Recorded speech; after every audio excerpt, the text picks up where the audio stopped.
today, a group of experienced former FBI and CIA officials have sent a memo to President Obama warning that Israel may bomb Iran as early as this month. Joining me to help discuss this is one of the men behind the memo, former CIA analyst Ray McGovern.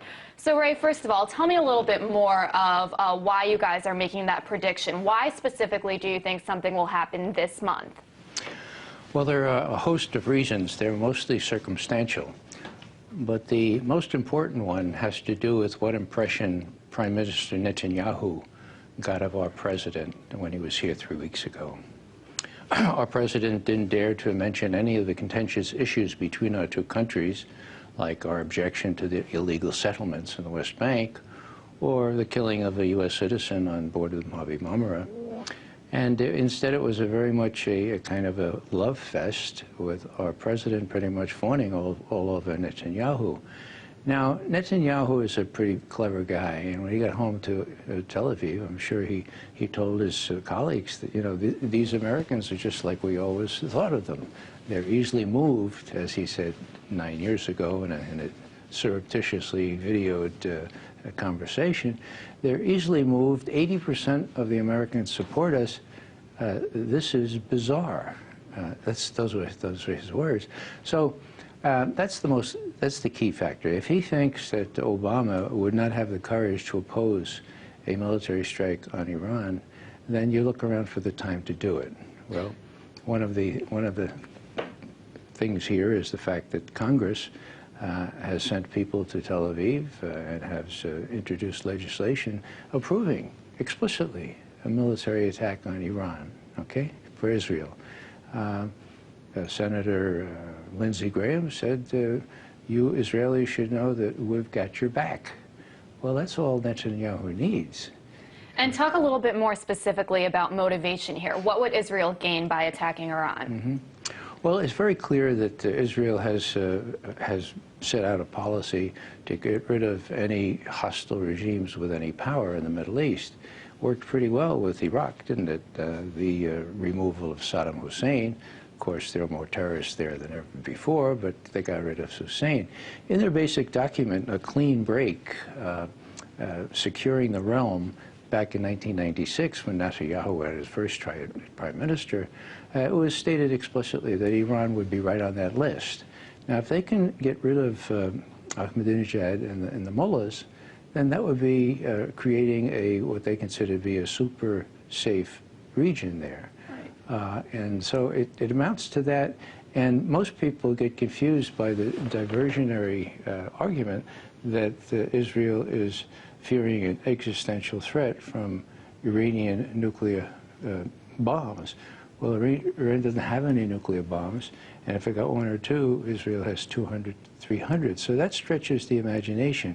What they want is regime change. Right. That's their motivation. It's not fear of... Yeah, I found that to be an interesting point in the memo as well. And one thing you guys also talked about is the U.S. involvement in a potential conflict. And, you know, you guys are saying that the United States would have to help out with weaponry and troops, and it would ultimately lead to the destruction of Israel. Why do you think that would be the ultimate outcome of all of this? Well, because Iran isn't Iraq. Iran has incredible military capabilities, and it has appreciable terrorist capabilities. So if Israel was to strike Iran, I think everyone in this town would agree that Iran would strike back if it was a material strike, a major strike. And then Israel couldn't finish the job. Then they would come to Netanyahu. Maybe it would be that 4 o'clock in the morning call to Barack Obama, Mr. President, we're in a little bit deeper than we thought. We're only able to destroy half of what Iran has.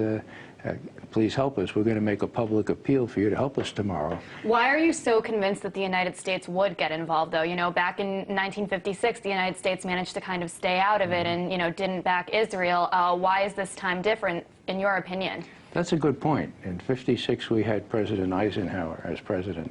He had a lot of guts, and he faced down the Israelis and the British and the French in a very, very uncommon way. That hasn't been done since. And no one expects Barack Obama to do that the way he has been adopting this supine posture toward Israel. And so obviously you guys sent this memo to President Obama. How are you hoping he responds? Do you think he's actually going to read it? He's a busy guy. Well, he's got, he's got the stagecoaches surrounding him. He's got a kind of a Praetorian guard. And that was very much the way it was with President Bush. We couldn't get a hearing, nor would Joe Biden, who was head of the Senate Foreign Relations Committee at the time, let us testify before Iraq. So we're hoping that this will get out so much out in the public, and we're depending on the media to do this, so that people will say, well, what's going on here? You know, is Iran a threat to the United States? And the answer to that is what Hillary Clinton said. No. Then who's it a threat to? Well, a threat to Israel? Well, compare the arsenals in each country, and you can't come away. So what does Israel want? It wants regime change. There's one other factor I should mention, and that is that there was a national intelligence estimate in November of 2007, which said, and I'll read it to you, we judge with high confidence that in the fall of 2003, Iran halted its nuclear weapons program. 2003, that's not what Bush and Cheney were saying. Right. So that's 2007, the estimate, and it's being updated. Okay? Right. Now, my contacts tell me that the update will say, good news, still no movement on that. And Netanyahu would very much like to preempt that. So there's some incentive for him to move before he's told once again, doesn't see anything happening on the nuclear weapons side. Well, it was definitely a fascinating memo to read, and of course we'll continue to follow this and see if President Obama does in fact respond to what you guys have written. That was former CIA analyst Ray McGovern. Thanks so much. Thank you.